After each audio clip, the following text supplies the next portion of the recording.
Hello students, good morning all of you. Dear students, today I am just going to revise the first unit of your chemistry. Because of your pre-midterm exam, there is need to explain there is need to revise the chapter first and second, because this is your syllabus which is given into your pre-midterm exam. Okay, so today in this video I am just going to revise the chapter number first. The name of chapter you all know, chemical reaction and equation. Okay, so we are just going to take the topics of that chapter, and one by one I am going to explain. So listen it carefully, watch the video carefully, which will help you to recall all the topics which you have studied earlier. Got it? Okay, so dear students, the topics of this chapter are first chemical reaction. We will discuss about the chemical reaction, then chemical equation, then types of chemical reaction. And that in the types of chemical reaction we are going to study about the combination reaction, decomposition reaction, displacement reaction, double displacement reaction. And after that another reaction, that is the redox reaction, in which we are going to study about the oxidation and reduction, both the process, and in which we are going to study about the oxidizing agent and reducing agent also. Got it? Another is the exothermic and endothermic reaction. Okay, so these are the topics which I want to cover in this chapter. Okay, so first about the chemical reaction. Students, you have studied in lower classes also about the chemical reaction. When we are going to define a chemical reaction, that type of reaction, or you can say the combination of, or the interaction between the two or more chemical which make the new substance by the reaction which have the another property than its reactants, जिसकी property क्या होती है, अपने reaction से बिल्कुल अलग होती है, तो उनको हम क्या बोलते हैं, केमिकल कॉम्बिनेशन बोल दें, या उसको हम क्या बोल दें, केमिकल रिएक्शन बोल देते हैं. ठीक है, इसके लिए अपन बहुत सारे देखते हैं. जैसे मैं यहाँ पे एक एग्जांपल बताना चाहूँ. यहाँ पे मैंने बोला कि hydrogen react with oxygen make water. Okay, so this is a interaction between hydrogen and oxygen gas which both make in a particular ratio, they make the water. इनको एक फिक्स रेशियो में अगर हम इस रेशियो में मिलाएं कि अपने पास क्या बन जाता है, वाटर बन जाता है. ये ज़रूरी नहीं कि हाइड्रोजन और ऑक्सीजन के कॉम्बिनेशन से वाटर ही बने. We can get the hydrogen peroxide also. तो हमें और कुछ भी मिल सकता है. वो डिपेंड करता है कि हमने रिएक्टेंट्स और प्रोडक्ट्स रिएक्टेंट्स का जो रेशियो है आपस में कॉम्बिनेशन का, वो क्या लिया है. तो प्रोडक्ट उसी पे डिपेंड करेगा कि हमने क्या बनाना है. तो ये जो कॉम्बिनेशन होता है, इसमें जो वाटर की प्रॉपर्टी होती है, it is different from the hydrogen and oxygen. ये पूरी तरह से हाइड्रोजन और ऑक्सीजन से क्या है, बिल्कुल अलग है.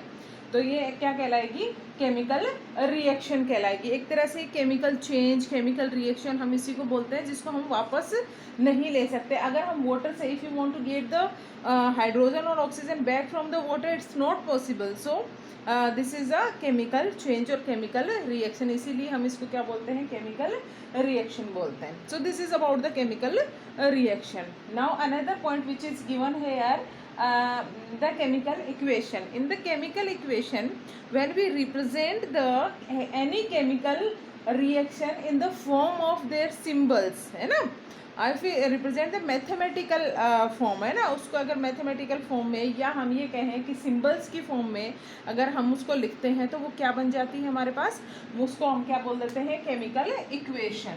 तो मैं इसको क्या लिख दूँ, हाइड्रोजन की जगह H2, ऑक्सीजन की जगह O2 और वाटर की जगह H2. ओके, तो ये तो बन गई हमारे पास क्या, केमिकल इक्वेशन. यानी chemical equation always, chemical equation should be balance always. वो हमेशा कैसी होनी चाहिए, बैलेंस होनी चाहिए. अच्छा, बैलेंस करने के लिए क्या होना चाहिए,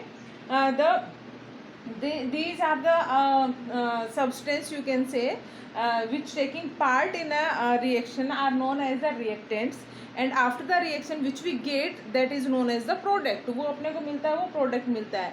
तो कोई भी रिएक्शन बैलेंस कब होती है, जब उसमें the number of reactant is equal to the number of correspondent product, जो अपने को प्रोडक्ट मिला है उसमें और रिएक्टेंट्स में जो नंबर ऑफ रिएक्टेंट हैं वो सारे क्या होने चाहिए, इक्वल होने चाहिए। मीन्स यहाँ पे हाइड्रोजन 2 है तो यहाँ पे हाइड्रोजन 2 है, ये तो इक्वल है अपन ने मान लिया। यहाँ पे ऑक्सीजन कितना है, 2 है, वहाँ पे ऑक्सीजन 1 है। So we need to balance the oxygen here. और ऑक्सीजन को बैलेंस करने के लिए हम क्या कर रहे हैं, we multiply hit and trial method which we have studied. तो हमने क्या किया, इसको 2 से मल्टीप्लाई किया।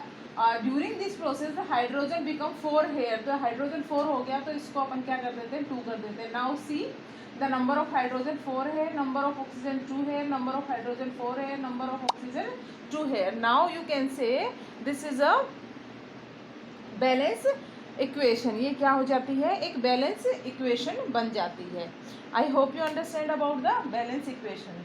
Now types of chemical reaction, आज हम बात कर रहे हैं नेक्स्ट टॉपिक के बारे में, that is the types of chemical reaction. अब केमिकल रिएक्शन जो है, पहले तो उसके कैरेक्टर के बारे में। एक रिएक्शन, कोई भी केमिकल रिएक्शन कब कहलाएगी, जब हो सकता है उसके अंदर जो चेंजेज हुए, there is change in colour, there is making of precipitate, there is evolution of gases, this all are the characters और you can say the property of chemical reaction. इनको हम आइडेंटिफाई करते हैं इसके बेसिस पे कि ये एक केमिकल रिएक्शन है, ठीक है। Now types of chemical reaction which are given there, combination, decomposition, displacement and double displacement. Okay, first is given there, that is the combination reaction. As the name suggested there, combination means combine together. Okay, when 2 or more reactants combine together and make a single product. जब ये एक से ज़्यादा जो reactants है A plus B make the product C, means 2 or more reactant combine together make a single product.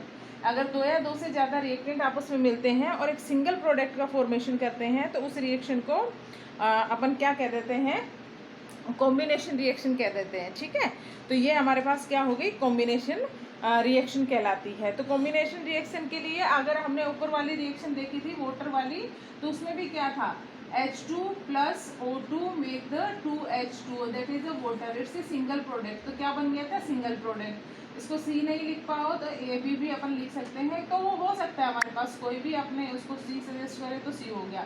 तो ये reactants आपस में मिलके क्या बना रहे हैं, प्रोडक्ट बना रहे हैं। So this is about the reaction that is known as the combination reaction. Okay, after the combination it is given the decomposition reaction. Decomposition is the opposite of the combination reaction in which a single reactant split up into 2 or more product. इसमें क्या होगा, reactant होगा वो single होगा, वो split होके क्या हो जाएगा, 2 या 2 से ज़्यादा प्रोडक्ट में कन्वर्ट हो जाएगा। अगर मैं इसको ये बोलूँ कि मैंने ये लिया, ए भी हमारे पास एक रिएक्टेंट है, it split up into A plus B product. So this is known as the decomposition reaction. इस रिएक्शन को अपन क्या नाम दे सकते हैं, इसको हम बोलेंगे डिकम्पोजिशन रिएक्शन, कि इसके अंदर डिकम्पोज होके, टुकड़े होके एक सिंगल रिएक्टेंट 2 या 2 से ज़्यादा प्रोडक्ट में टूट गया है। अब ये जो डिकम्पोजिशन रिएक्शन है वो 3 तरह की होती है, जो अपन ने पहले भी पढ़ा था। कौन कौन सी होती है, thermal, electrical and photo decomposition. इसके भी कितने टाइप्स होते हैं, 3 टाइप्स होते हैं जो हमें रीड करने हैं। Thermal decomposition, electrical decomposition and another one is a photo decomposition reaction. Thermal decomposition, if any reactant split into their product in the presence of heat, अगर वो हीट की प्रेजेंस में ऐसा होता है तो उस रिएक्शन को हम क्या बोलते हैं, थर्मल डिकम्पोजिशन रिएक्शन।